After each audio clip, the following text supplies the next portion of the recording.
large body of recent research has called into question a fundamental assumption of classical economics that people have stable and well-articulated preferences that guide their choices. This research demonstrates that people's preferences can be dramatically influenced by minor variations in the phrasing of a question or by the method by which they are elicited. Such findings, in turn, suggest that preferences often are constructed on the spot and in light of the surroundings context. This recognition of the context-dependent nature of judgments and the constructive nature of preferences have led to calls for public policy reform that takes into account both the liability of people's responses and various judgment and decision biases to which people are prone. A topic of special interest among social scientists and others concerned with public policy has been the impact of the vote options. This interest has been fueled in part by dramatic results of study of organ donation volunteer rates across various European countries. Some countries have explicit consent for opt-in policies whereby citizens must indicate their willingness to have their organs harvested in the event of a fatal accident. Other countries have presumed consent or opt-out policies whereby citizens must indicate their unwillingness to participate.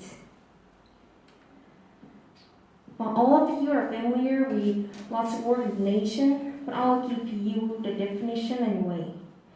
It is the process when a person allows an organ to their own to be removed and transplanted to another person legally, either by consent while the donor is alive or dead with the assent to the next of kin. As medical science advances, the number of people who could be helped by organ donors increases continuously as opportunities to save lives increase with new technologies and procedures. The demand for organ donors rises faster than the actual number of donors. In order to respect individual autonomy, voluntary consent must be determined for the individual's disposition of their remains following death. Again, there are two main methods for determining voluntary consent: opt-in and opt-out. Let me be clear on what are opt-in and opt-out specifically. First, opt-in is an affirmative action of giving or seeking user consent. Now and then you must have been websites asking you to tick checkboxes. That is one example of opt-in. You can register your consent to their register by ticking the box if you wish. Opt-in is obtained for several purposes, like subscribing to newsletters, agreeing to terms and conditions, permission to save user details, consent to use cookies. For example, look at how Spotify uses an opt-in form. Then what is opt-out? Opt-out is an action of users refusing or withdrawing consent as response to a particular event or process. Not choosing to subscribe to newsletters, and taking a previous ticked checkbox, not consenting to save personal details, rejecting the use of cookies are some examples of opt-out. Opt-out consent support refers to the notion that our majority of people support organ donation, but only a small percentage of population are actually registered. Because they fail to go through action step of registration, even if they want to donate their organs at the time of death.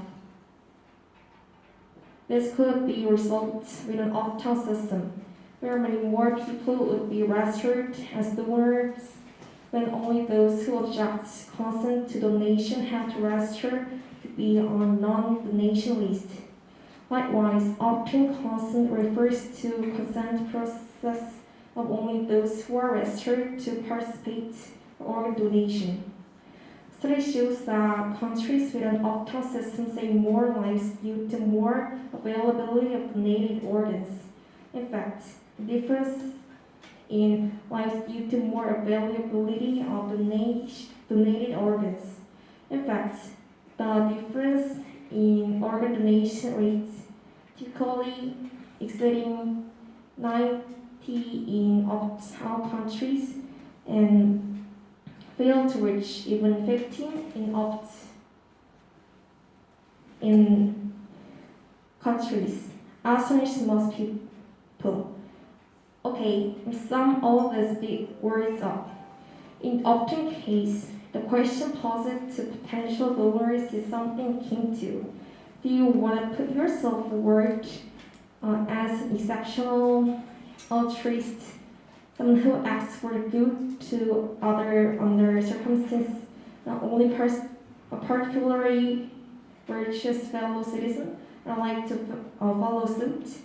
In an opt-out context, in contrast, the implicit question is something akin to: do you want to stand out as an exceptional misanthrope, someone who fails to step forward into one's duty as most good citizens and community members do? It's simply easier for a willing participant to be registered as a potential organ donor in an opt-out country than in an opt-in country. I'm done with this, so stop making faces at me and you may relax. I wish you all have a pleasant afternoon. Thank you.